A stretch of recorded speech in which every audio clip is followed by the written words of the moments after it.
Welcome to my channel Starlight Sci-Fi Stories. Thanks for watching and please like and subscribe. Darkness filled the empty region of space where no ships traveled, no lights shined, and no worlds lived. In that silent place drifted a massive dying Ark. Its engines were dead, its shields were broken, its people were starving, and its name, painted in faded silver letters across the side, was the Ark of Lorien. Inside the Ark, thousands of alien refugees, the Arkians, sat in worry, fear, and silence. Once, they were a proud and peaceful people. But now, they were the most hated species in the galaxy. Every world, from the wealthy core planets to the poor frontier moons, had received the same message from the Galactic Council.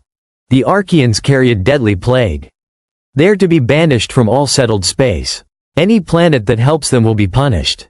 The Arkians knew the truth, of course, there was no plague. But the galaxy did not want truth. It wanted an easy reason to hate them.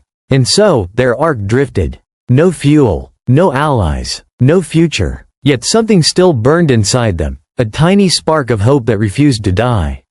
The 25second hook. Within the story, near the center of the Ark, a young Arkian girl named Sora pressed her face to the cracked window and whispered, "Is anyone out there?" She didn't expect an answer. She hadn't heard a friendly voice in months. But then, a small light blinked on the communication panel. A strange, unknown signal. Weak, but real. The entire command room fell silent as the old captain, Elder Kairon, pressed the audio switch. A human voice, calm, warm, and steady, filled the room. "This is Earth. We see your ship. We won't let you die out here. Come to our world. We will help you." The Arkians stared at one another in disbelief. Earth? The forgotten blue planet? The world with little power, no standing fleet, and almost no influence? Why would humans risk everything to help exiles? The galaxy held its breath. Because no one believed humans were foolish or brave enough to try. The Ark that should not exist, the Arkians' Ark, had once been a symbol of pride. It carried gardens, learning halls, quiet parks, and old memory stones from their homeworld. Now, the gardens were wilted, the halls were damaged, and the memory stones flickered weakly. The ship's interior smelled of cold metal and old smoke from burned-out circuits. Hunger followed everyone like a shadow. Children cried softly in corners, and their parents tried to soothe them with empty hands. Elder Kairon stood before the remaining crew. "No world has answered us in months," he said. "They all fear the Council's punishment." His voice was tired, so tired that even the ship's air seemed weary. But now there was Earth, a world too small to matter. A world that should have stayed silent. A world that had, somehow, heard their last signal. And chosen to answer. The human message, a hologram, flickered, showing the face of a woman with short dark hair, brown skin, and soft eyes filled with stubborn fire. "Captain Mira Hayes of the Earth vessel Unity. Arkians," she said gently, "you're not alone. We know the Council declared you dangerous, but we don't believe it. We read your medical data. There is no plague." Gasps filled the Ark's command room. She continued, "We want to help. But your ship is losing life support. Guide us to your docking port, we'll bring supplies." The Arkians looked at Elder Kairon, waiting for his answer. His old hands shook, not from fear, but from the shock of receiving kindness for the first time in what felt like forever. He whispered, "Humans, are you sure? The Council will punish your world." Mira gave a small smile, the kind that hid steel beneath it. "Let them try." The first meeting hours later, the Earthship Unity appeared beside the Ark like a bright silver spark next to a dying moon. Its engines hummed with clean blue energy. Its hull shined with simple but strong human craftsmanship. When the docking clamps connected, several Arkians stepped back in fear. What if it was a trap? What if humans had come to finish what the Council started? But the doors slid open, and humans walked in wearing soft suits and carrying warm packs of food and medical supplies. No weapons, no threats, just help. Mira Hayes stepped forward first. "I'm honored to meet you," she said. The Arkians almost cried at the sight of real kindness. One by one, they touched their hands to their chest, a sign of respect. Mira copied the gesture awkwardly, and several Arkians smiled for the first time in months.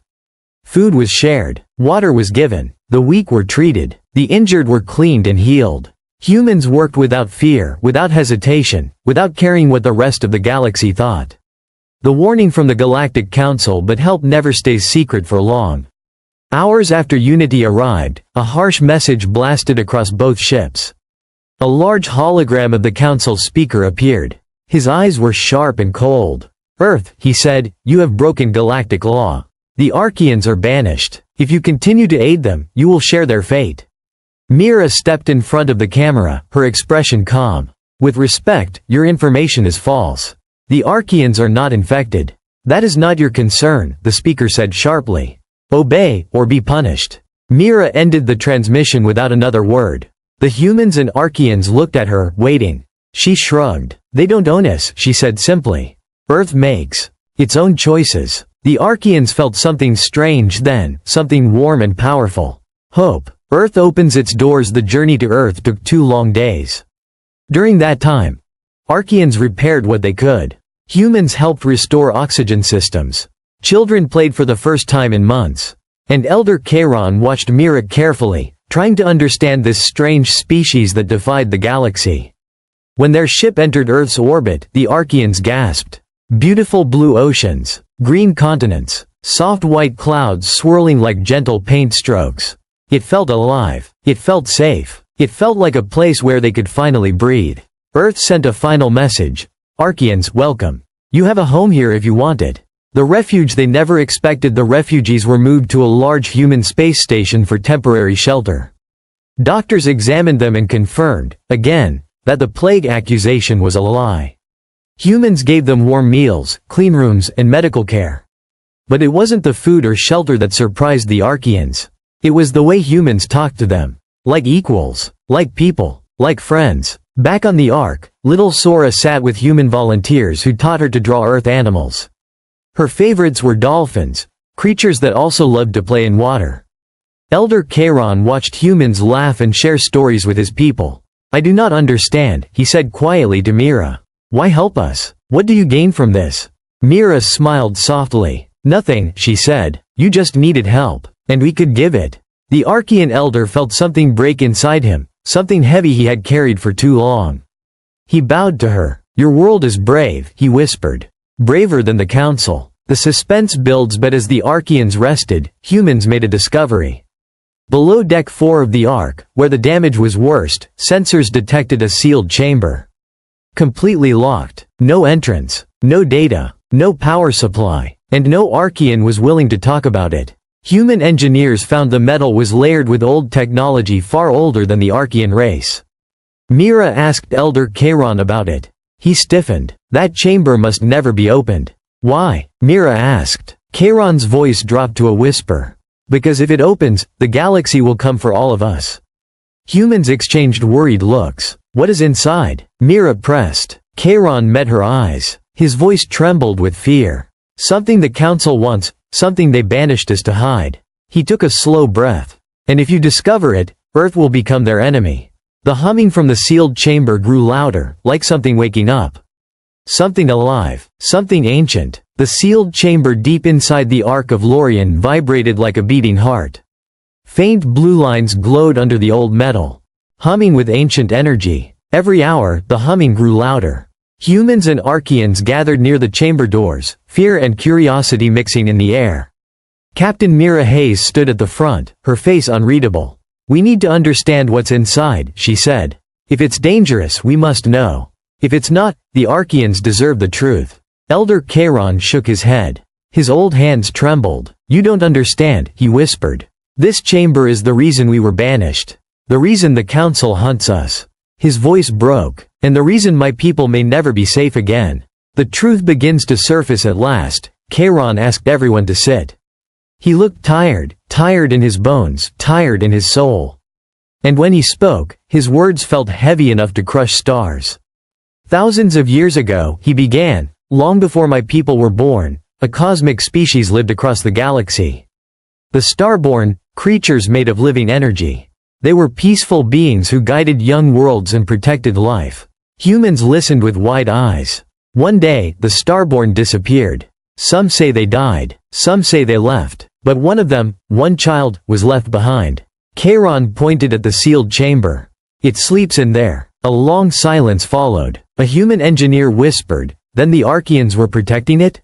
Charon nodded. Yes, we found the Starborn child by accident centuries ago. We raised it in secret. We swore to keep it safe. His voice grew bitter. But the Galactic Council learned of it. They wanted its power. They wanted a weapon. When we refused to give it to them, they created a lie, accusing us of carrying a plague.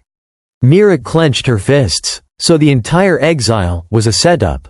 Charon bowed his head. We ran, and they have hunted us ever since. The chamber opens. The humming inside the chamber grew so loud that the floor shook. Humans and Arkians stepped back as lights sparked around the sealed door. Ancient locks released one by one with deep metallic clicks. Mira raised a hand. Nobody touch anything. Stay back. The final lock snapped open. The chamber door slowly slid aside, revealing a small, glowing figure curled inside a spherical cradle. The creature looked like a child made of starlight, soft blue and white energy flowing through its tiny body. Its eyes opened, glowing like miniature suns. Everyone held their breath. The starborn infant looked around, confused, frightened, and then began to cry. But the cry was not sound. It was light, waves of soft, pulsing energy. And every machine nearby flickered wildly. The child chooses Earth. Mira stepped forward slowly. The Arkians watched nervously. Their people had cared for the child for years, but the child had never awakened like this. Mira knelt beside the cradle. It's okay. She whispered. You're safe. The glowing child stared at her. Its trembling light steadied. Its energy calmed. Then it reached out a tiny hand, made of shimmering light, and touched Mira's forehead. A gentle warmth spread through her. Visions flashed across her mind. Stars being born. Galaxies spinning. The Starborn race teaching young civilizations. And then, darkness as they vanished. Mira gasped as the visions faded. The child floated into her arms, curling against her chest like a scared baby. Elder Charon stared in disbelief. It has chosen you, he whispered. A human. A soft blue glow spread across Mira and the child, forming a protective aura around them both. And in that moment, she understood the truth. This child wasn't a weapon. It was a protector. A guardian species made to shield life, not destroy it. The Galactic Council arrives. Alarms blared across the human space station. Captain Hayes, a human officer, shouted. Multiple ships warping into the system. Mira ran to the command deck with the child in her arms. The main screen lit up with the terrifying view of 20 Council warships forming a blockade around Earth. A cold, familiar voice appeared. The Council speaker. Earth, he said sharply, you were warned. Release the Arkians, deliver the Starborn child, and prepare for judgment. Mira stepped forward. No, she said, we're done listening to you. The speaker snarled. Then Earth will be wiped from the star maps. The transmission ended. Humans on the command deck exchanged fearful looks. Earth's defense fleet was small, outmatched, outgunned. The Council ships carried weapons designed to break moons. Elder Charon whispered, we should have never involved your people. But Mira smiled softly. Too late. Your family now. The HFY moment. Humanity stands. Earth's fleet moved into position. Dozens of small, fast ships forming a protective ring around the Arkians' Ark and the station. Admiral Rios's voice echoed through every channel. Humans don't abandon the helpless. If the Council attacks, we hold the line. The Arkians watched in awe. They had never seen another species prepared to die for them. Human pilots tightened their grips. Human engineers locked power to the shields. Human medics readied for casualties. And Mira stood in the middle of the command deck, the Starborn child glowing gently against her chest. Let them come, she whispered. The battle that wasn't. The Council warships charged their weapons. Humans braced for the blast. The Arkians closed their eyes. But before the first shot could fire, the Starborn child woke fully. It rose from Mira's arms, floating in front of the main viewing window. Its eyes glowed brighter than suns. Soft, musical energy rippled from its small form. Space around the child warped, like light bending underwater. And then, a wave of blue-white energy burst outward, silent and beautiful. When it touched the Council ships, something incredible happened. Their weapons powered down. Their engines stopped. Their shields collapsed. Not destroyed, just silent. The warships floated dead in space, unable to move or fight. No one was hurt. No one died. But the message was clear. Enough. The child's energy faded. It drifted back to Mira and curled against her shoulder, exhausted. The command deck fell silent as everyone stared at the powerless Council fleet.